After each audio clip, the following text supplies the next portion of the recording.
I went on a cross-country RV trip this past spring with my friend Melissa and her 7 kids and 2 young German Shepherds. The RV was about 20 years old and was called Big Betsy, and almost everything that could go wrong did go wrong. Among other things, the water lines broke the night before, so we had to rely on jugs of water the whole trip. The tires had good tread, but a couple were pretty old, so they worried me. We found out that the auxiliary batteries sucked, so we needed to jumpstart them with a power supply every time we stopped. The main battery cable had a bad connection, so every time we started the engine, I had to stand in front and jiggle the cable. Regardless, we were still having a great time seeing the scenery, stopping at landmarks and national parks like Garden of the Gods, Mesa Verde, and the Grand Canyon. The furnace went out the night before we got to the Grand Canyon, and it got down to about 17 degrees. I got up every hour for 10 minutes to heat the RV a bit while using the propane stove. I turned it off for the rest and then did it again every hour of the night. We went to Roswell, Las Vegas, then on to Malibu to see the ocean, and LA for a couple days. Then we headed up to Yellowstone and were blown away not only by the park itself, but the drive there from California through Utah and Idaho, just so breathtakingly beautiful. But this is where the story begins. After Yellowstone, we had to leave for the west entrance since the other roads east and south hadn't been opened yet. We drove up into Montana and for some reason, her brother insisted on getting off I-90 onto a 2-lane highway through the Crow and Northern Cheyenne reservations. He was pretty much driving like an hour ahead of us because his RV was faster and he's a bit of a reckless dude. But we didn't want to be far from him in case we ran into engine trouble again. So we had no choice but to follow him, even though I voiced much hesitation on taking a back route in the dead of night through a reservation. So we find ourselves taking the ramp to Route 212. Had just gotten onto the Crow Reservation to stop and gas up, and immediately things just feel odd. It's past 10 p.m., and I'm pumping gas, I'm hearing children running around playing off in the dark, and cars keep driving up slowly to check us out. I get back in, and Melissa is already saying, "Get out of here, it's creepy." So I step on it, and we haul off down 212 in pursuit of my idiotic brother. We continue on and there's just nothing out there. Black skies, long desolate roads, sporadic groups of 4 or 5 houses every few miles. I'm acutely aware that we lost cell service as soon as we got on that highway, so I'm just praying that nothing goes wrong. I try to ignore the acute feeling that something is watching us. Her dogs start whining in the cages. The feeling of unease has continued and I really don't want to stop, but Melissa said we needed to let them out to go to the bathroom. I pull over next to a big field, and she gets her oldest daughters, Ariana and Isabella, to leash them. I throw open the door and let them out. As soon as they hit the grass, the German Shepherds sight on something out in the darkness and start going absolutely crazy. They're barking and pulling against the leash, and the girls are struggling to control them. My blood pressure spikes. I look over at Melissa and she looks completely bewildered, and I reach up to the overhead compartment and pocket my handgun I brought for protection. We get the girls and dogs back in the RV and peel off down the highway again. The dogs are back in their cages and are continuing to whine. I drive on for another 30 minutes or so and they're still whining, and Melissa says we really need to stop again and let them go outside. This is the last thing I want to do at this point, because the whole time I still feel like something is watching us and I'm running through my mind of all the scary stories I've read about evil spirits and skinwalkers. I eventually reason with myself that I'm just scaring myself and they probably just smelled a fox or coyote or something. We pull over again, and at this time I take my gun with me and walk outside with the girls as they take the dogs out. I distinctly remember thinking, I don't know what good a gun will do against evil spirits, but I'm not going down without a fight. The moment their paws hit the ground, they immediately start howling and barking into the darkness again. The hair on the back of my neck stands up, and I look at Ariana and she has this look of terror on her face. I say to the girls, get the dogs back in the RV, we're getting the hell out of here. But her dog Hazel is pulling on the leash so hard that she can't get her back inside. So I pick up this German Shepherd in both arms and heave her through the door and run inside. As I lean out to pull the door closed, I think to myself, this is the moment where something with sharp claws grabs my arm and pulls me into the night. Thankfully, as I'm writing this today from my bedroom, this did not happen. The dogs go back into their cage and continue whining. I jump back in the driver's seat and gun it down the road, and Melissa leans over and says in a panicked whisper, "What is going on out here? Do you feel it? Am I crazy or something, or does something feel really wrong?" I glance at her and remember one of the big no-nos of skinwalkers is you don't ever talk about them. You don't think about them if you can help it, because it draws their attention to you. I say, "No, you're not crazy, but I can't talk about it right now. I feel it too, but just trust me, we can't talk about it right now." As I'm cresting a small hill on the highway, I look over at her and just say, "Trust me, we'll talk about it later, okay? But we can't right now." I look back ahead and there's an enormous white rabbit standing on its back legs in the middle of the road. Looking back at it now with the benefit of a cool head, I'm sure it was just a bigger than normal, but I'm telling you, in that moment, it looked huge. It looked like it was about 3.5 feet tall. I swerved the 37-foot RV around this beast of a hare, but thankfully keep control. I put the pedal in the metal and continue on into the night. We made it to the town of Spearfish safely and stopped for the night. After visiting Mount Rushmore the next day, we recounted the fear that we all felt the night before. I told Melissa specifically why I didn't want to talk about it in the moment, and she said, "Yeah, I knew why. I've read all kinds of stuff about Native American legends. Overall, this is some really creepy stuff that happened to us, and I don't plan on driving on that road late at night again."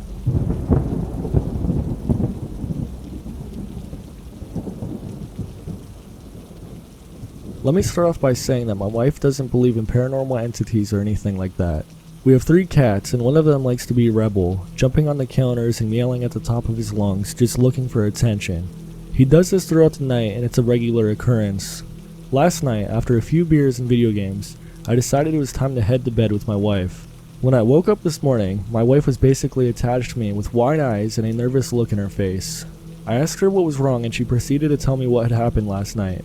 She said at around 3 in the morning, she was woken up to a noise that sounded like one of the cats downstairs meowing unusually loud. After giving herself a few seconds to perk up and fully pay attention, she said that the meows sounded more like a person trying to mimic a cat, and it kept saying hello. After meowing for 2 to 3 minutes, a loud bang came at our door, and then a notification went off for a motion sensor at our front door. When she told me this, I checked my phone, and sure enough, there was a notification for motion detected at 2:52 a.m. I asked her why she didn't wake me up so I could grab my gun. She said she was frozen in fear and didn't want it to hear her make a noise. We're out running errands while I'm typing this, but something made me uncomfortable about her story. Last night, I set the home security alarm around 9 p.m., and we didn't turn it off till we walked the dog this morning. To make things worse, we had slept with all the animals in the room and the door was closed, so whatever was in our house or outside the front door was not one of our animals. Obviously, the first thing that came to mind was Skinwalker, but maybe I'm just paranoid. I checked all the rooms in my house after I got up. I'm not sure what I could have done anyways. It's very odd that my wife was scared so badly by something she doesn't necessarily believe in. We bought this house brand new, so no one has lived in it before. When I'm home alone, I do feel like I'm being watched or somebody's always walking directly behind me. My wife also said that this house has given her chills since we moved in. Something is just off about it. We just got home and I went to hang up one of my shirts in the master bedroom closet when I noticed that the board that covers the attic access has been shifted a little bit. When I asked my wife about it, she said she's never been up there and the builders would have placed it back in its original place before they made the purchase. I'm genuinely getting anxious just thinking about what could be going on. We're going to my mother-in-law's house to get some sage. My wife said burning it should keep whatever's around our house away.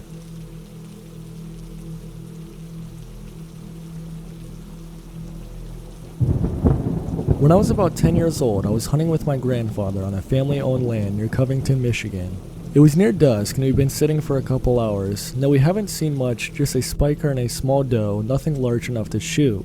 We were starting to lose hope and we were getting ready to start about the 1-mile trek back to our cabin. As we were preparing to leave, we heard some twigs cracking from our right rear side. The stand we were in was tucked in the rear corner of a large clearing on one of the bigger trees in the tree line. As the cracks from the twigs got closer, I remember realizing that all ambient noises stopped. When the creature finally emerged from the tree line, I remember my heart feeling like it had stopped working and an overwhelming feeling of dread washed over me. What I saw was what looked to be a small buck that looked like it hadn't eaten in weeks and was extremely pale brown, almost gray, with what looked to be a broken neck and a missing antler. At this time, the sun was just about to sink below the treetops and cover the clearing with the shadows. I recall looking over at my grandfather and seeing a level of fear I have never seen on his face before. Mind you, my grandfather was as tough and as fearless as they come, being he'd been in active duty in Vietnam as an infantry. After seeing my grandfather's face, it just made the feeling in my stomach become worse. As we watched this deer thing stumble into the clearing, my grandfather reached for his binoculars. As he pulled them out, the lens covers made a small noise on the side of the stand. The creature must have heard it because it stopped its stumble. It rose up on its hind legs and stared directly at us for about a minute before running off into a creepily awkward sprint into the woods. At this time, it felt like I just had gotten the wind knocked out of me. After the encounter, me and my grandfather sat in the stand completely silent, staring at the clearing, trying to make sense of what we just witnessed. As we started to walk back, we heard extremely weird, almost human-sounding noises coming from the woods around us. By the time we got back to the cabin, my grandfather decided it'd be best to call our trip early and head back home. But before we left, I had to use the bathroom and our cabin was quite old, so I didn't have an indoor plumbing, just an old outhouse. As I sat down to use the bathroom, the immersed feeling of dread returned as I heard human-like whispers and small scratches on the back of the outhouse. I screamed at the top of my lungs to my grandfather as I ran out of the outhouse crying. After that, we drove back home and I had a small discussion on what we saw. Despite being an avid hunter, that was my grandfather's last season of hunting, and about a year later we sold the land. I've told this story a couple times to close friends and family, but I think most of them think I'm crazy, especially being the only witness now that my grandfather passed away. Still to this day, the encounter sends shivers down my spine every time I think about it.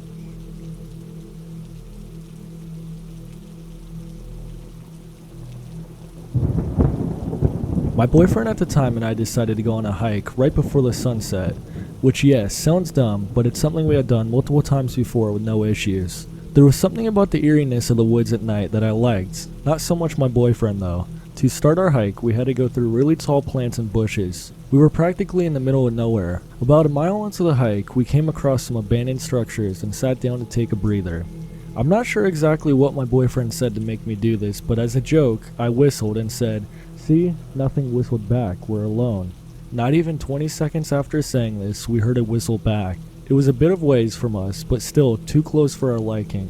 We immediately started booking it in the opposite direction of the whistle and didn't look back. After running for as long as we could, we realized we were lost.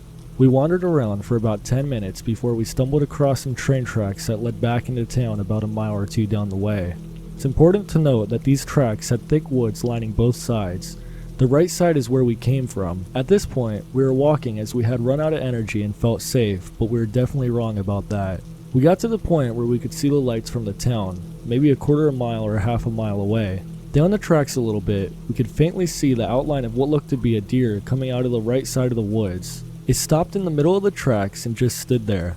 I attempted to shine my flashlight on it, but as soon as I lifted my light up, it fled. Now I said fled because ran would not be an accurate way to describe the way it moved. The best way I can describe it is that it looked like it had 4 broken legs and its body was very low to the ground, yet it had an unbelievable speed. It also looked like a bent and twisted monster out of a horror movie. I shined my light into the woods to the left of us as that's where it had ran. And when I did, I saw 2 glowing eyes that looked to be at least 10 feet in the air. My boyfriend said, "What is that?" in a very concerned tone. I told him, "I don't know, don't look at it, just run." We ran and ran until eventually we reached town and walked back home. This happened about 2 years ago, and I've tried to come up with a logical explanation of what I saw that night. And still to this day, I can never find a solid logical answer other than it being something paranormal. I refused to believe what I had seen for a long time, but I know what I saw and I know I'm not crazy, as there was another person that witnessed the same thing as me. My boyfriend never spoke of it again and refused to speak about it when I would talk about it. I never went hiking at night after that day.